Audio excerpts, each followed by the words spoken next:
Hi, my name is Daniel Presses, and this is assignment 1 part 2 for Game Engine Design and Implementation.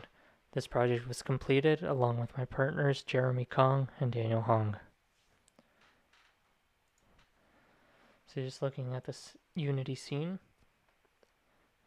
it starts out pretty simple, just a plane and nothing else in it. You can create different objects such as a light, a cube, a sphere.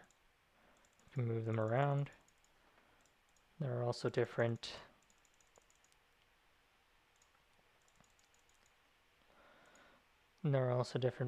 player and game objects, such as a block, a rock, and a player object. The player object will instantiate a camera that will let the player move around inside the scene.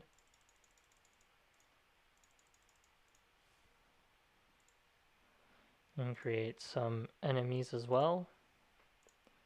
They have placeholder art for now.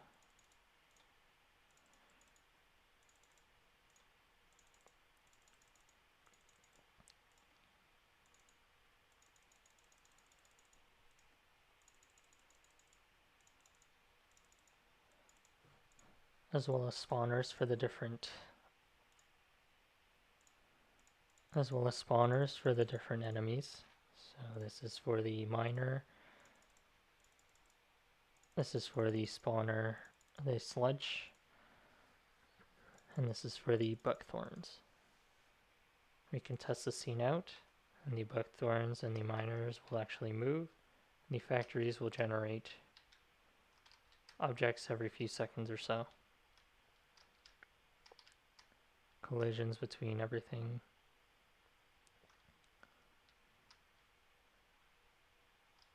Okay.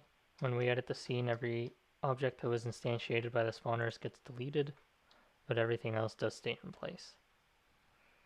Okay. We can also delete objects if we want.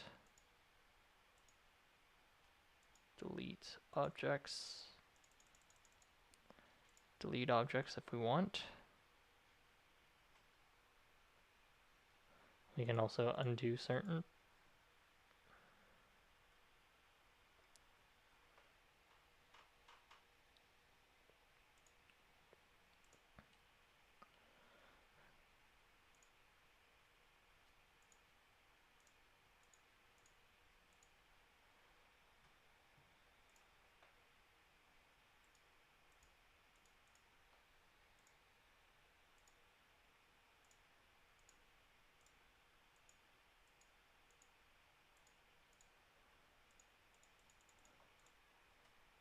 Why?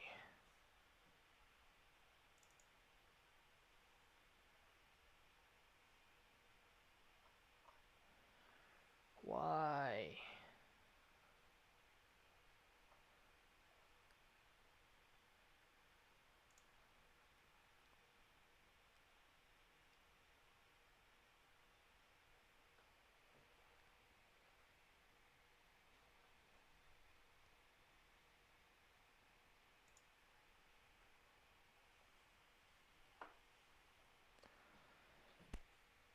Daniel.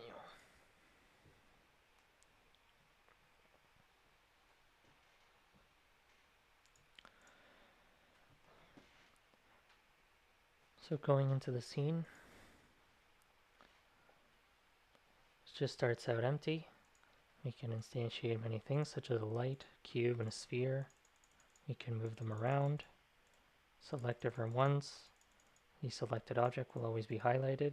To deselect, you can right click, move objects up and down, left and right, forward and back, and reset them to the 0, 0 position. Different objects can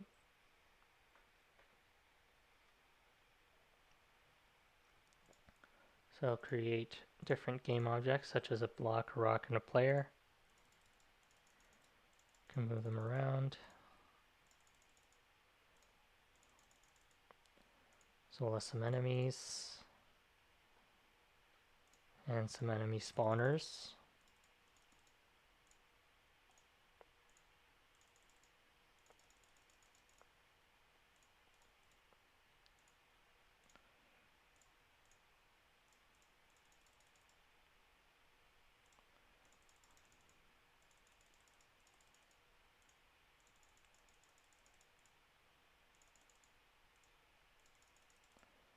Okay, here's the last one. We can test the scene and move around as the player, and the factories will actually generate objects every so, and the factories will actually generate objects every few seconds. All the objects generated by factories are deleted once the edit scene is gone, but everything else does stay in place. We can also move around objects and then undo our actions. You can create an object and then delete it via undo, and then redo as well. Up to a certain amount, of course. And we can also take certain objects and just delete them as well.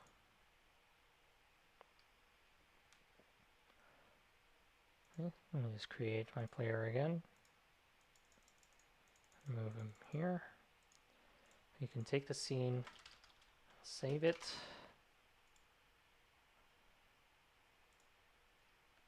And then if I were to delete everything in my scene and load everything again, so save.dat, everything would come back.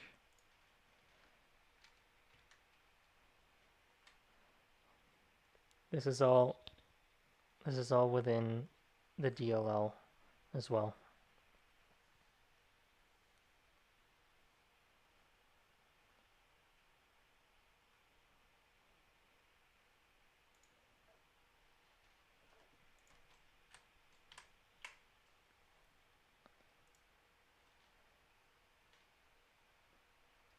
So just looking quickly through the code here, we have some game state code that sets the state of the game.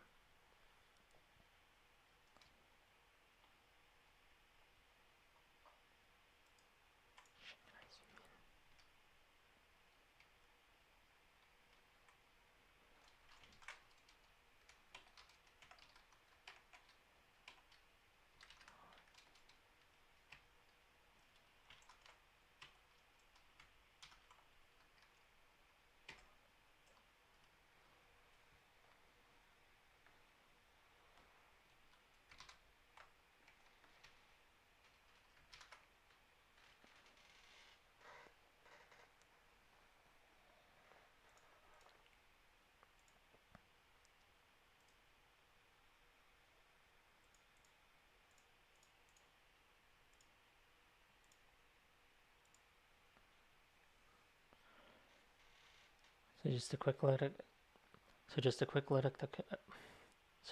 look at the code here.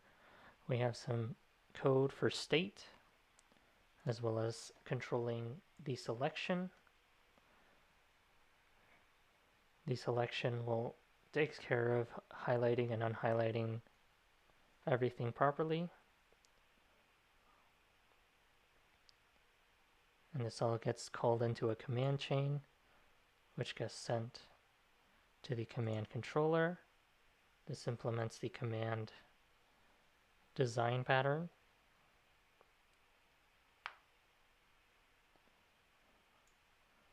The create menu controller will instantiate objects with in the menus.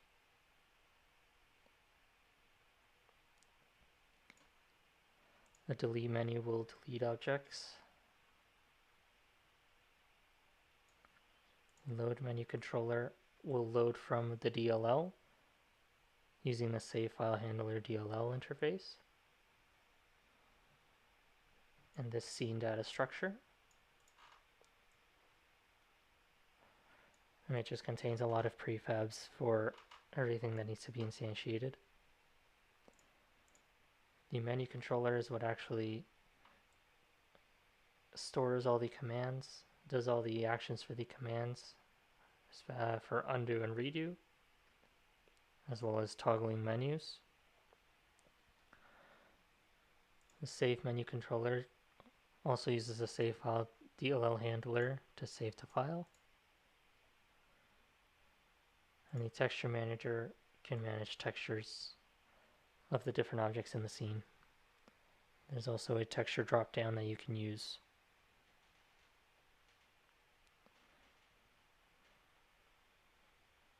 As for save file handling in the DLL, on the C# side we have a string to be able to easily pass strings to C++, as well as a vector3d to be able to easily pass positions.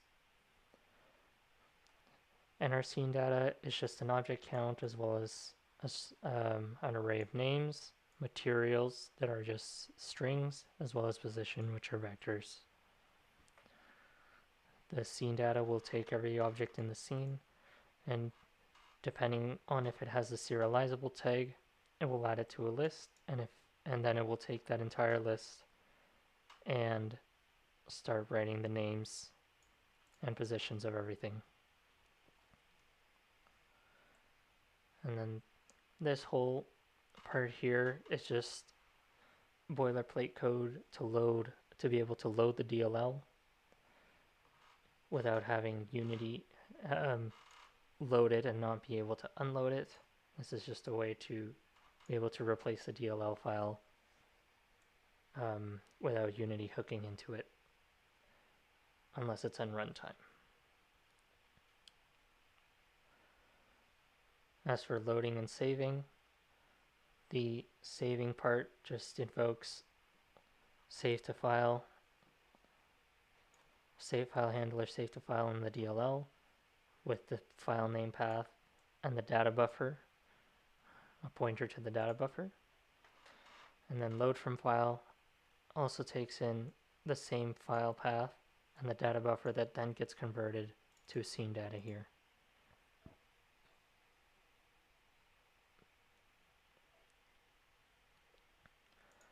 And then in Visual Studio, our save to file is just writing different things to a binary file. Any names will be prefixed with O:, any positions will be prefixed with P:, and any material names will be prefixed with M:, based on the scene data that is passed in. We can have a maximum of 256 saved items. This can be increased if necessary. And then the load from file function just reads if each line starts with an O, a P, or an M, and sets the position, the name, or the material accordingly.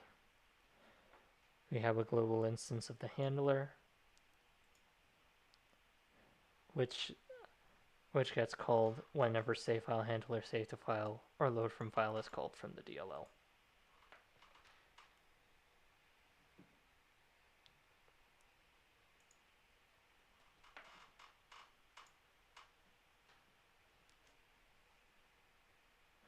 Thank you for listening. Have a good night.